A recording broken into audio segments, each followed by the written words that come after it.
বৈধ পথে বাংলাদেশি কর্মী পাঠাতে ইতালির সাথে প্রথমবারের মতো সমঝোতা স্মারক স্বাক্ষর হয়েছে জেনে ইতালিতে বসবাসরত প্রবাসী বাংলাদেশিরা অত্যন্ত আবেগ আপ্লুত এবং আনন্দে উদ্বেলিত।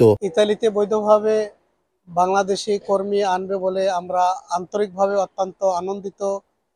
এ কারণে যে ইতালিতে বাঙালি কমিউনিটি বাড়বে, যার ফলে রেমিটেন্স যোদ্ধা এবং বাংলাদেশের রেমিটেন্স অনেক বৃদ্ধি পাবে। আমি আশা করি কোনো বাঙালি আজ থেকে অবৈধ পথে জীবনের ঝুঁকি নিয়ে ইতালিতে আসবে বলে আমি মনে করি না। আর এই জন্য প্রবাসী কল্যাণ ও বৈদেশিক কর্মসংস্থান মন্ত্রণালয় এবং বাংলাদেশ সরকার ও ইতালীয় সরকারকে ধন্যবাদ জানিয়েছেন ইতালিস্থ প্রবাসী বাংলাদেশিরা। আমরা বাংলাদেশ ও ইতালি সরকারকে ধন্যবাদ জানাচ্ছি ইতালিতে বাংলাদেশ থেকে বৈধভাবে কর্মী আনবে বলে।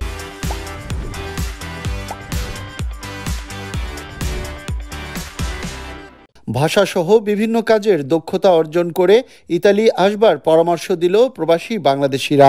বাংলাদেশ থেকে ইতালিতে আসার একটা বিশাল সুযোগ সৃষ্টি হয়েছে, কিন্তু যারা বাংলাদেশ থেকে আসতে চান তাদের জন্য একটা পরামর্শ থাকবে যে আসার সময় অন্তপক্ষে ইটালিয়ান ভাষা এবং কিছু কাজের দক্ষতা অর্জন করে আসবেন। আপনাদের কাজের অপার সম্ভাবনা আছে এবং দর্জির কাজ বা চুল কাটার কাজটা এই জায়গা খুবই ডিমান্ড আছে। ড্রাইভিংটা অবশ্যই শিখে আসবেন বাংলাদেশ থেকে।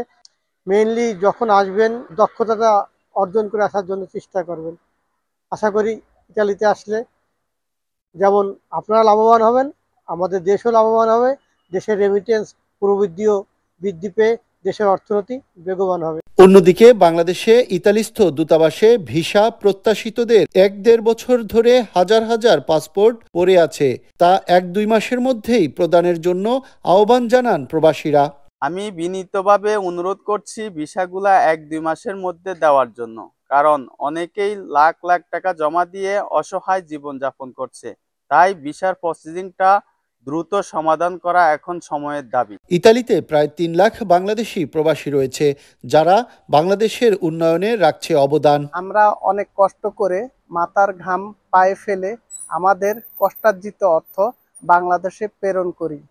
এজন্যই প্রেরণ করি যাতে আমাদের বাংলাদেশ, আমাদের মাতৃভূমি, আমাদের সবাই ভালো থাকুক, বাংলাদেশ ভালো থাকুক। তবে এই বিষয়ে দালাল চক্রের দৌরাত্ম্য থেকে সতর্ক থাকার পরামর্শ দিয়েছেন প্রবাসীরা। ইতালিতে যখনই স্পন্সর ঘোষণা হয় তখনই দালাল চক্রের দৌরাত্ম্য বেড়ে যায়। তাই যাচাই বাছাই করে নিজস্ব লোকের মাধ্যমে আপনারা কাগজ জমা দেবেন। সিজনাল ও নন সিজনাল এই দুই ক্যাটাগরিতে বৈধ পথে ইতালিতে কর্মী আসলে দেশের রেমিটেন্স প্রবাহ হবে আরও বেগবান। বৈধ পথে ইতালিতে কর্মী আসলে অবৈধ পথে জীবনের ঝুঁকি নিয়ে ইউরোপে আসা যেমনি বন্ধ হবে, তেমনি বাংলাদেশের রেমিটেন্স প্রবাহ হবে আরো বেগবান, এমনটি প্রত্যাশা ইতালিতে বসবাসরত প্রবাসী বাংলাদেশিদের। রিয়াজুল ইসলাম কাউসার, চ্যানেল 24, মিলান, ইতালি।